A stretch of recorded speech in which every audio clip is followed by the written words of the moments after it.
It's the Queen City Music Podcast, the podcast devoted to the local music scene in Charlotte, North Carolina. Here's your host, Matthew Ablan. Hey, good afternoon, and welcome to episode 1 of the Queen City Music Podcast. I'm your host, Matthew Ablan, and today I am all the way out in Plaza Midwood at the Midwood Guitar Studio, and I am talking to Mr. Craig Landau of Midwood Luthier. And Craig is one of the premier luthiers in the city of Charlotte. How are you today, Craig? I'm doing great, Matt. How's it going with you? Oh, things are good. Thanks for coming on the podcast, man. I really appreciate it. Anytime. Happy to be here. So, all right, so fill me in. Are you originally from the Charlotte area? I've been in Charlotte for a very long time. I came down from Connecticut when I was about 13 and moved to Statesville. Went to Statesville Senior High and moved to Charlotte when I was 18. So it sounds like the move wasn't really your choice. It was your parents? Yeah, it definitely got transferred. All right, can you fill us in a little bit on your music background? You're a luthier, but you are, and we'll get to that in a minute, but fill us in on your music background. Well, I think most luthiers, in order to be a decent luthier, they should really study the instrument that they're working on, whether it's violins, guitars, what have you. I've been playing guitar since I was 12, studying classical, ripping up on electric guitar, fingerstyle acoustic, and I've just been a student of guitar my entire life. Okay, so let's do this before we continue on that path. What is a luthier? A luthier is a builder of stringed instruments. Okay, so it's not necessarily just guitars. It's not necessarily guitars. It could be violins, cellos, but guitar is the most popular instrument in this country, and so people think that luthiers are just guitars. Okay, and so this begs the next question. How did you become a luthier? Wow. I was always that kid that pulled things apart to see what made them tick. So when I got my first guitar out of the Sears catalog, it took me a couple weeks before I started bandsawing it up and pulling guts out and modifying it. From that point, I had friends start bringing their guitars over to my house, and I started doing the same thing to their instruments. So they thought you were doing a good job. Yeah, I was actually, I don't know, I had a lot of angry moms calling me up when I was 13 years old. But it went on from there. So when I was 18, I actually worked at a great music store here in the Charlotte area called Reliable Music off of Stonewall Street. And I worked under just an amazing luthier and tech, Pat Walters. And I was there for about 3 years. Are they? I'm guessing they're still not in town. No, they have. They're long gone. Okay. Yeah, but it really was just a great place to work and a great guitar vibe. And most Charlotte natives sorely miss that store. Is there your luthier friend still around who you were doing some studying under? Pat, yeah, he's still around.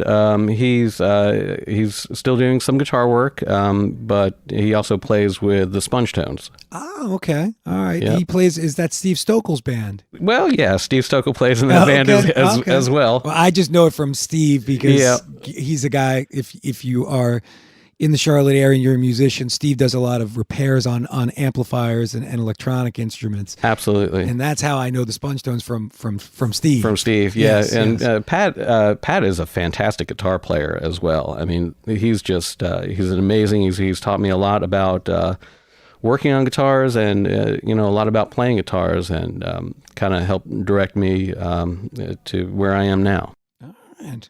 So let me ask you a question. Do you, not that I haven't been doing that already, do you only work on guitars? I work on anything fretted. So whether it's guitars, basses, mandolins, banjos, occasionally I'll work on more exotic instruments, but normally I try to stick to fretted instruments.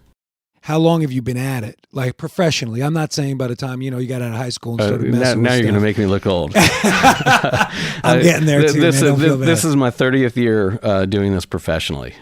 And you learn a lot over those 30 years. Absolutely. And you meet a lot of great people. And every day I just walk in and I just try to refine my skills, open my ears, pay attention to what people are telling me about their instruments. And I do my very best to try to fix the issues.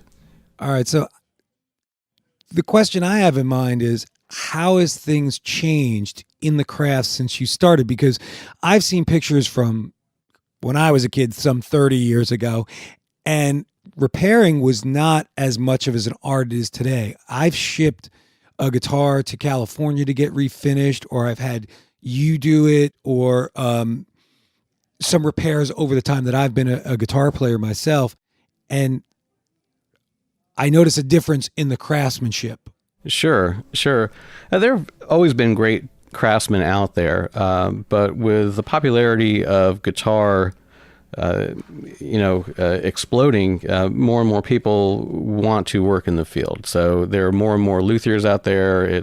We're living in a renaissance of guitar building, guitar repairs. There's a lot of technology that is caught up with the guitar repair people, whether it's CNC routers, specialized finishes and glues. And, we learn as a community as well. There's really not too many people out there routing vintage Les Pauls to put Floyd Roses on them anymore. Let's hope not. Yeah. So, people learn from their mistakes. And, with the communication as far as the internet, people just are getting better as a whole. If you're listening and you don't get what we were just laughing about, sometime in the 80s, people were taking vintage guitars, or what were not vintage guitars at the time. Not quite vintage. It's still really nice instruments. And they were, some people would consider it improvements. Others would consider ruining the instruments. Yeah, I blame it on the heavy metal movement of the 80s. That and pointy guitars. The pointy guitars, exactly. Yes. And everybody wanted a different pickups in it because the old pickups weren't good enough, or they wanted a new tremolo bar or something like that. Oh, absolutely. They just wanted as much distortion and sustain as they could possibly get. Oh my goodness. Yeah, it's changed. Memories. Now everybody wants a vintage instrument. Absolutely. Without a Floyd Rose. That's the truth. Now, is there a certain thing that you like doing when you're doing your repairs? Is like refinishing an instrument? Do you love setups? What is it that is your thing that you like the most? What I really like the most is building instruments, which I don't have much of a chance to do, but occasionally I'll get one out. And to me it's just the best. It's my Zen moment. But from day to day, what I really like doing is fretwork. I think having accurate frets, it's like the engine of the guitar. And I can really make it purr and play great for you by doing fretwork. I can attest to the setups. I haven't had my guitars in for doing any fretwork yet, but I can attest to the setups. And whenever they come back from Craig, they're just perfect. I love it. Thanks, man. Now, so we've talked about the craft of being a luthier and what you enjoy doing, and you've talked a little bit about building guitars. Right. So let's go to that for a minute. Are you a builder of acoustic instruments, electric instruments, or do you do both? I've done both, actually, and I enjoy acoustic instruments a lot more, just because as you're working on them, you actually feel the wood vibrating to whatever music you're listening to at the time, whether it's late night Pink Floyd or you're cranking tunes during the day, and you just really feel the guitar responding to it. And that all culminates up to a very point to where you have the strings on it and you're about to hit the first chord, and it's just a beautiful moment. It's like you're actually giving birth to a guitar. So if you're building your own guitars, what is the time range of building an instrument? I mean, given that you have the time to do it. Sure. It really depends on whether you're designing a new instrument, at which point you've got to draft everything out, plan it out, because I've always told the people that I've trained, if you can't do it on a piece of paper, you're not going to be able to do it in real life. You have to have most of your math and most of your problems worked out on paper. And then from there, I start building molds and some of the jigs that I might need for that particular instrument. So if it's a new design, it's could be anywhere from 250 to 300 hours. Wow. Yeah, it's a long time. And that begs into the price and the cost of the instrument. Sure. Yeah, okay. Absolutely. Especially when you're doing everything by hand. Nowadays you can put it in a 3D program and, cut a lot of parts out with a CNC machine, right? Which, is very accurate and very efficient. The reason I mention the price is because a lot of folks, if you are not into guitars and you're just tuning into the podcast to hear what Craig's got to say, because nobody listens to me. Sure. But right. if you're tuning into the podcast, you could go to a quote unquote big box store like a Guitar Center or a Sam Ash, and you can purchase a Fender or a Squier guitar, and they're expensive to you or I. You're looking at it's like $1,000 or Sure. even a Gibson and they're $2,000. But when you have a craftsman like Craig build you a custom guitar, you are generally building it to your certain specifications. Oh, absolutely. And everything's done by hand. So, I'll have, at least a month, 6 weeks into the build, if not more, depending on how detailed the customer wants to get. So guitars they'll be anywhere from $5,000 to $10,000 per instrument. And that is because of the time, the quality, and the experience that you have somebody building a guitar. It's not as if it's like, oh, here's a guitar, I just put it together. Sure. Well, it's not like when I'm done building guitars, I jump into my Mercedes-Benz and go back home. It is a labor of love, and there is a lot of time. Materials are expensive, and especially with some materials becoming rarer, obviously the price has gone up on those. Yeah, I've met some luthiers in the past, and they don't build as many guitars as you would think. It's not like, oh, I build 300 guitars a year. Sure. Well, there are physical limitations. Obviously, there can't be one person building 200 or 300 guitars a year. Right. I think the most that one person can do might be 50 instruments, and that is working around the clock. I might be jumping out of my area of expertise, but if you go to buy a Gibson or a Fender, even if it's their flagship guitar, they're not always they're not hand built. Right. A lot of them are built by machines. Oh, absolutely. And they're still decent guitars, but they may not have the time to spend on things like fretwork or nuts and saddles or getting the intonation perfect, or maybe not even getting the finish buffed out. I see a trend now where more and more satin guitars are becoming the norm, or very lightly finished guitars are becoming the norm, because of the time that it takes to make a full-fill gloss finish. And a full-fledged floss cleaners finish for our listeners. What is yeah, can't get it out. What is that? What is that? Well, that's like what you would see on something like the old Martin guitars. It's a shiny finish that you don't see any of the grain. Okay. And it takes a long time to get that. That's the thick finish. Well, it's to do it properly, you don't want it thick. So it's got to be just perfect. It's got to be thin, but you don't want to see any of the grain in the reflection. You just want a mirror reflection. And that's really difficult to do and very frustrating at times. Wow. And of course I'm guessing, but the quality of the parts that are going into the instrument, when you build it yourself, you're using only the highest quality materials. Absolutely. Yeah, all master grade materials, and any kind of hardware, whether it's Waverly tuners. Sometimes I like the Goto, 510 Delta series. I mean, they're a couple $100 for just the tuners alone. Right, and I've heard horror stories and seen it myself. Opening up guitars, and you see some instruments coming from overseas, and the wiring is almost like paper thin. Sure. Yeah. And that really goes along with, you get what you pay for. Yeah. If you just want to start out, you can go for the lower quality. Oh, absolutely. Once you're into the instrument and you want a quality instrument, then you'll probably be saying to yourself, I need someone to build me something that I want. Yeah, once you reach a certain point, now, obviously you're not going to take an expensive hand-built guitar and go play a gig. Yeah. Your audience really isn't going to care. It's more or less for you. It's whether you're recording or you just really want the perfect tone at home. Or at a very large venue. Yeah, well, because in the front row, if you're listening, usually it's a lot of just guitar players sitting in the front row, looking at what you're playing and looking at your gear, and they'll be the guys with their hands folded. Yeah, staring you down. Yeah. So, all right, I'm curious. You've been doing this for 30-something years. Right. Have you ever had someone bring in an instrument and you've just looked at him and like, there's nothing I can do? Yes. I try not to.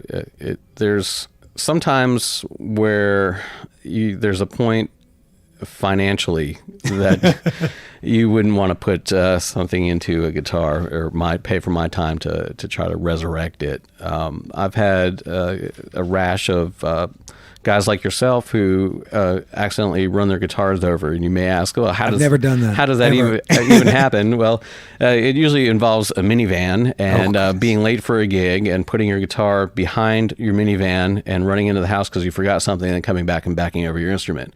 That's happened on a number of occasions, and I usually put them back together decently. But at times there are guitars that are dead on arrival. That has come in. Like I had a customer who bought some of Clapton stuff at Christie's auction. So you open it up, it's like, wow, there's Eric Clapton's guitar, and you get to hold it and play it. And of course, all the vintage stuff is amazing. But weird, no, I mean. Nobody's brought in like a 5-neck guitar for you to work on or something like that? Yeah, I mean, I've seen like pointy dragon guitars, double neck kind of things, and they're great. They're funny. But weird is when you're reaching in an acoustic guitar like an old Martin, and you run into like a rattlesnake tail. That seriously? Absolutely. Yeah, that's the weird. It will make you jump, and it happens. I'll put that under the strange category. That would be strange. Yeah. Who's the most famous person's guitar that you've ever worked on? Oh, wow. Has anybody come into town, maybe somebody, a famous artist, and they've had an issue with their guitar and they need to get some work done? Yeah, it happens a lot. We've had a lot of famous people come through the shop. We had Jimmy Herring come through the old shop in Harrisburg, which was great to see him, completely rip it up. Kind of makes you want to put your guitar down. We've had guys like Ricky Skaggs come through the old shop. Next question, since you mentioned being up in Harrisburg. When I met you, that's where you were. Right. I had moved to Charlotte, and I was down actually in Ballantyne, and I needed repairs done, and I did the Google search and came up with Craig's name, and I traveled up and met him in Harrisburg at his old shop. And since that time, you've moved a couple of times. I've known that you were at Harrisburg when I met you. You were down in the Music Factory for some time, and now you're over in Plaza Midwood. What caused all these changes for you, if you don't mind talking about it? Well, the Harrisburg location was a bigger location, and I was running it through the financial collapse of 2008, which as everyone knows who's been through that, it just no one was buying guitars or working on guitars, so it was a little tough. So we made the move over to. I ended up selling some stuff to Nick Plez. Okay. A guy who I trained and was working with me for about 8 years, and got his place going over at the Music Factory, and then it was just my time to go.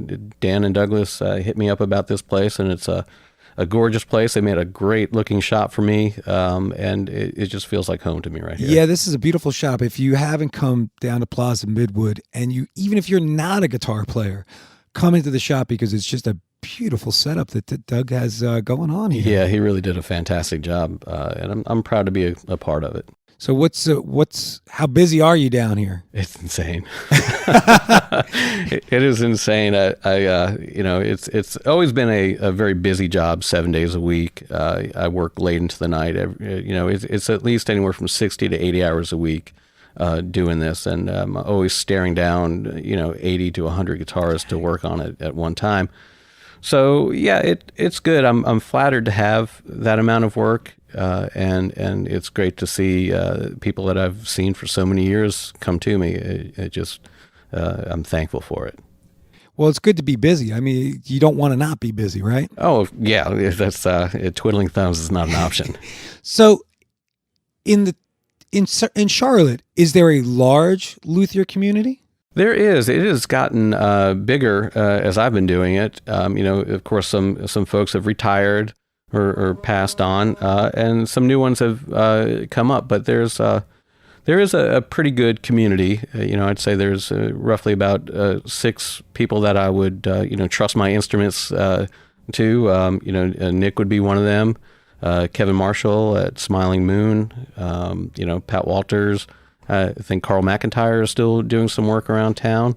Andy Wood down at Sam Ash. So we're kind of a close group, and we all talk to each other. And of course, there's Jack Koobs as well, a guitar builder here. So is there a weekly get-together of guitar luthiers? You guys get together and talk shop? Really, no. I think for the most part, I mean, if we see each other out, we'll grab some beers together and talk and, talk a little shop, but mostly just hang out. When you're out of the shop, you try not to think about it. Well, do you guys ever talk shop in the sense of like you get something and you're like, hey, let me run this by such and such because he's done this before, and Sure. let me get their input and see what they would do. Sure, absolutely. Or if if we're too busy, we'll pass work to each other. That's just kind of how it goes. It's a small community; everybody just stays tight together. Absolutely, yeah. It's a well behaved and everyone likes each other. So there's really not a lot of competitiveness. Well, that's good to know. I mean, if it's a small community, you want some cohesion in that community and everybody know everybody. Absolutely. I mean, competition is good, but you also want to be friendly with the people that you know. Sure. I try to be friendly with as many guitar players as I can because you just never know who you're going to meet. Oh, yeah. Or what somebody can, help you out in business wise. Hey, I need a gig. Hey, I can't do this. Hey, I need this. Right. So that's a good community to be part of. Always helps to be nice. Well, Craig, man, I really appreciate you coming on the podcast today. Well, thanks so much. This is awesome. I appreciate you having me. And hopefully we'll have you on a future episode, talk to you a little bit more about what's going on in Plaza Midwood. Fantastic. Thanks, Matt. man. Have See a great day. You too. And that brings us to the end of the first episode of the Queen City Music Podcast. Until next time, I'm out.